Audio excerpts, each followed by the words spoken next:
नमस्कार दोस्तों, स्वागत करते हैं आपका हमारे चैनल में। तो दोस्तों, धार्मिक और आध्यात्मिक कहानियां सुनने के लिए हमारे चैनल को जरूर सब्सक्राइब करें। आज की कहानी का नाम है श्री कृष्ण भक्त मीरा। आज हम आपको श्री कृष्ण भक्त मीरा की एक सत्य कथा के बारे में बताने लगे हैं।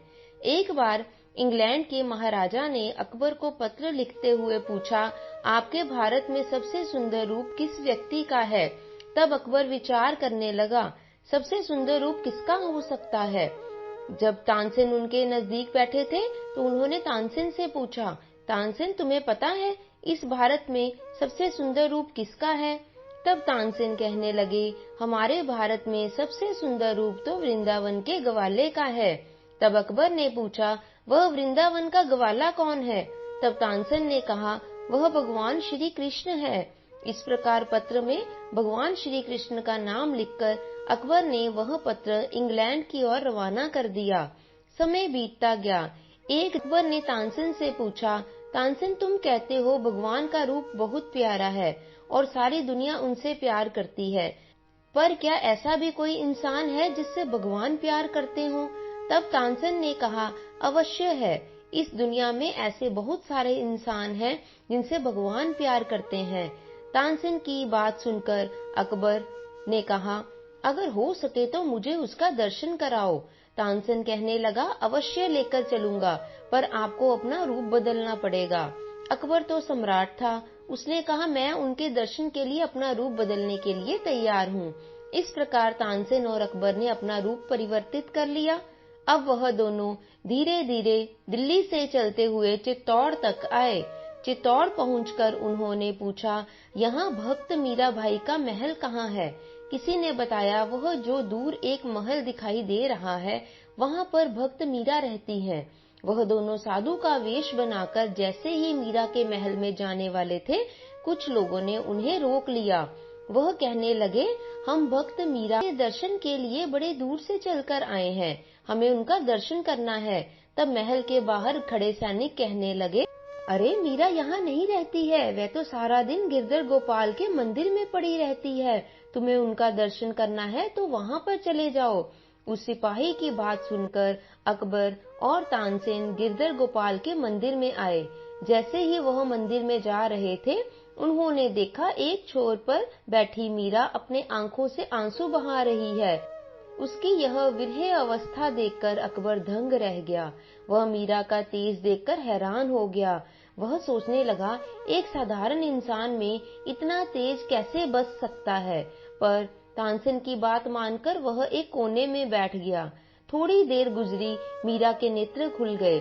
उसने देखा कि दो साधु उसके पास बैठे हैं। बड़े इज्जत मान से मीरा ने उन दोनों महापुरुषों की सेवा की। अकबर तो शांत रहा, पर तानसेन ने कहा, मुझे भजन गाना आता है, क्या मैं आपके गिरधर गोपाल को एक भजन सुना सकता हूँ? तब मीरा ने कहा, अवश्य सुनाइए। तब तानसेन ने एक बड़ा ही सुंदर भजन गाया। उस भजन को सुनकर मीरा और अत्यधिक प्रसन्न हो गई। वह कहने लगी, आप दोनों कुछ समय के लिए यही विश्राम कीजिए। तब वो आगे से कहने लगे, नहीं, हमें तो अभी जाना है, हम पुनः फिर कभी आपके गिरधर गोपाल के दर्शन करने आएंगे। जब वह दोनों जाने वाले थे, तब अकबर के मन में एक विचार आया। उसने अपने गले की महंगी से महंगी मोती की माला उतारकर गिरधर गोपाल को भेंट करने की कोशिश की। तब मीरा कहने लगी, अरे इसकी कोई आवश्यकता नहीं है, मेरे गिरधर गोपाल को तो सिर्फ भक्ति और प्रेम ही चाहिए। तुम ये मणिकों की माला अपने साथ वापस ले जाओ। तब अकबर जिद करता हुआ कहने लगा, मेरी इच्छा है मैं ऐसे ही भगवान गिरधर गोपाल के चरणों में भेंट करूं। इस प्रकार वह गिरधर गोपाल को अपनी माला चरणों में भेंट करके वापस चला गया। थोड़ी देर बाद भगत मीरा ने उस माला को सफाई कर भगवान श्री कृष्ण के हाथों में चढ़ा दिया। वह माला श्री कृष्ण के अंगों पर चढ़ी तो कहते हैं, उसे देखने के लिए बहुत से लोग आने लगे। इतने में मीरा की ननद उदा बाई भी वहां आई। जब उसने वह महंगी मणिकों की माला देखी तो वह हैरान हो गई। वह सोचने लगी, अवश्य यहाँ पर कोई राजा आया है, हो सकता है मेरी भाभी का किसी राजा के साथ गलत संबंध हो। ऐसा सोचकर वह अपने भाई के पास गई। राणा विक्रम को जाकर बताने लगी, मैंने देखा है अभी अभी कोई व्यक्ति मीरा के गिरधर गोपाल को माला चढ़ाकर गया है, आप जाकर पता लगाओ वह कौन है। अब राणा विक्रम तो वैसे ही मीरा से द्वेष भाव रखता था। वह जल्दी से गिरधर गोपाल के मंदिर में गया और जब उसने वह मणिकों की माला देखी और जैसे ही वह माला के नजदीक जाने वाला था, पहले तो उसने उस माला को खींचने का प्रयास किया, पर अचानक से वह माला टूटकर स्वयं मीरा के नजदीक आकर गिर गई। राणा विक्रम इतना मूर्ख था कि यह चमत्कार देखने के बाद भी उसका मन भक्ति से भरा नहीं। उसने वह माला मीरा से खींच ली और उसे अपने महल में लेकर आ गया। जब उसने महल में आकर उस माला को देखा तो माला को देखकर हैरान हो गया। उसके हर मोती पर अकबर का नाम लिखा हुआ था। वह मन से क्रोधित होकर सोचने लगा, हमारे महल की महारानी मीराबाई हमारे दुश्मनों से मिल गई है, इसलिए उसने अकबर की यह माला स्वीकार कर ली है, क्योंकि उस समय राजपूतों और मुगलों का आपस में बड़ा ही युद्ध चलता रहता था। इस हार को देखकर राणा का क्रोध और अधिक बढ़ गया। उसने विचार किया, मैं अब मीरा को यहाँ से भगा दूंगा या तो उसे मारकर समाप्त कर दूंगा, क्योंकि पहले भी उसने कई बार प्रयास किए थे मीरा को मारने के लिए। उसने एक बार टोकरी में विषधर सांप डालकर भेजा था और उससे कहा था कि मीरा को जाकर कहना ये शालिग्राम है। जैसे ही मीरा ने उस टोकरी को खोला, वह विषधर सांप शालिग्राम के रूप में परिवर्तित हो गया था। राणा को यह बात पता थी कि कोई भी प्रयास सफल नहीं हो पाएगा, इसलिए उसने बड़ा युक्ति से एक उपाय निकाला। उसने मन से सोचा, जो गिरधर गोपाल है वही मीरा की शक्ति है, क्यों ना गिरधर गोपाल की मूर्ति को ही मंदिर से निकालकर नदी में फेंक दिया जाए। जैसे ही वह मूर्ति डूब जाएगी, उसे देखकर मीरा भी अपने प्राणों को नदी में समाप्त कर देगी। ऐसा विचार कर वह क्रोधित हो मीरा के मंदिर में आया और मंदिर में पहुंचते ही उसने गिरधर गोपाल की मूर्ति को अपने हाथों में उठा लिया। पहले तो बहुत प्रयास किया मूर्ति को निकालने का, पर मूर्ति टस से मस नहीं हुई। पर पुनः क्रोधित होकर उसने फिर 3-4 सिपाहियों को और लगाया। तब उन्होंने मिलकर उस मूर्ति को मंदिर से निकालकर चित्तौड़ के तालाब में फेंक दिया। जैसे ही वह मूर्ति फेंकी गई, मीरा के प्राण तो कंठ में आ गए। बिना भगवान के भक्त कैसे रह सकता था। कहते हैं जिस तालाब में वह मूर्ति फेंकी गई, उसी तालाब में मीरा ने भी छलांग लगा दी थी। जैसे ही मीरा ने तालाब में छलांग लगाई, कहते हैं गिरधर गोपाल की मूर्ति मीरा के हाथों में आ गई। अब एक चमत्कार हुआ, वह इतना अलौकिक चमत्कार था कि जिससे के विषय में राणा ने सोचा भी नहीं था। जब मीरा ने चित्तौड़ के तालाब में छलांग लगाई थी, उसे निकलना तो चित्तौड़ के तालाब से ही था, लेकिन वह जाकर निकली वृंदावन की यमुना नदी के अंदर से।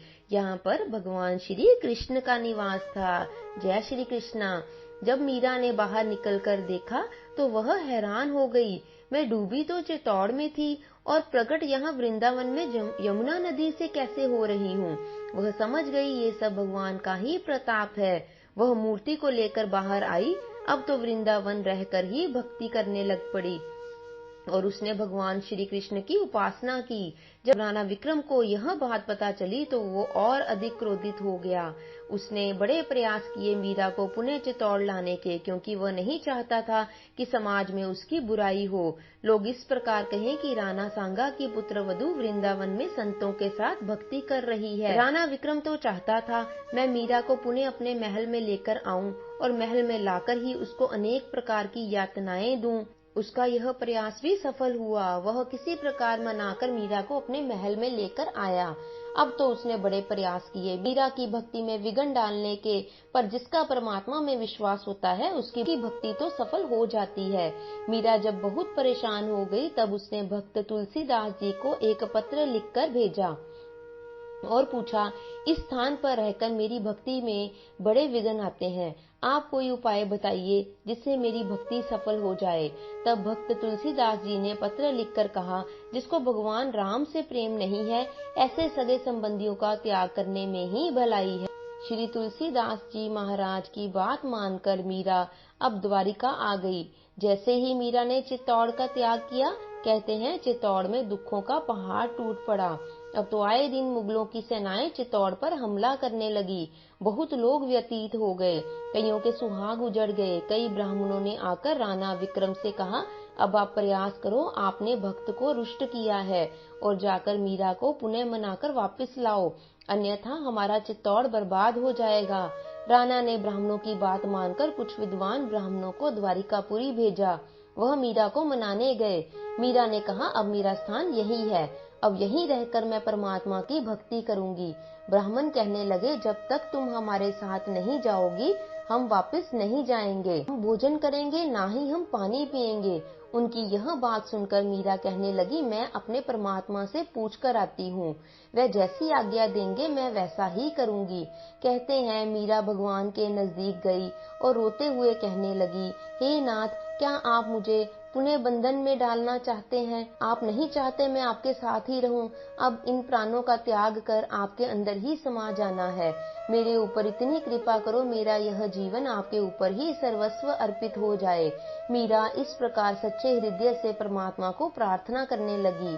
कहते हैं मीरा सह शरीर भगवान की मूर्ति में ही समा गई और जब मीरा का सारा शरीर भगवान की मूर्ति में समा गया, कहते हैं भगवान की मूर्ति से एक चुनरी निकलने लगी। कुछ लोग भागते हुए मीरा के मंदिर में आए। वह देखकर हैरान हो गए, मीरा कहाँ गायब हो गई। जब उन्होंने भगवान की मूर्ति से चुनरी निकलते हुए देखी, वह सोचने लगे, क्या हुआ है जो मूर्ति से आवाज आई कि भक्त मीरा मेरे अंदर ही समा गई है, अब वह चित्तौड़ नहीं जा सकती है। तुम यह मूर्ति से निकला हुआ चुनरी का टुकड़ा ही चित्तौड़ जाकर रख दो, तुम्हारे सारे उपद्रव शांत हो जाएंगे। भगवान की बात मानकर वह भक्त चुनरी का टुकड़ा चित्तौड़ लेकर आए। कहते हैं जब भक्त मीरा की चुनरी का टुकड़ा चित्तौड़ लेकर आए तो उस समय चित्तौड़ में रहने वाले सारे व्यक्तियों के दुख शांत हो गए। तो अपने भक्तों को परमात्मा ने अपने अंदर ही समाहित कर लिया। तो जो सच्चे भक्त होते हैं वो परमात्मा से कभी भी दूर नहीं हो पाते हैं। तानसेन ने जब ये सारी बात अकबर को बताई तो अकबर भी सुनकर हैरान हो गया। ये भगवान की मूर्ति में ही मीरा का समावेश हो गया। जय श्री कृष्णा दोस्तों, जय मीराबाई की। तो दोस्तों इस कहानी से हमें यह शिक्षा मिलती है, यदि सच्चे मन और विश्वास के साथ भगवान की भक्ति की जाए तो भगवान अपने भक्त के सामने स्वयं ही प्रकट हो जाते हैं और वो उस पर किसी भी प्रकार के दुख को नहीं देख सकते हैं और उसके दुखों का निवारण करने के लिए वो स्वयं ही कोई न कोई उपाय अवश्य निकाल लेते हैं। जय श्री कृष्णा, जय श्री कृष्णा। तो दोस्तों आशा करते हैं आपको हमारी आज की यह कहानी अच्छी लगी होगी। यदि अच्छी लगी है तो इसे लाइक और शेयर जरूर कीजिए और चैनल पर यदि नए हैं तो इसे सब्सक्राइब भी करते जाएं। अगली बार एक और नई कहानी के साथ आपके समक्ष उपस्थित होंगे। कहानी को अंत तक सुनने के लिए आपका बहुत बहुत धन्यवाद।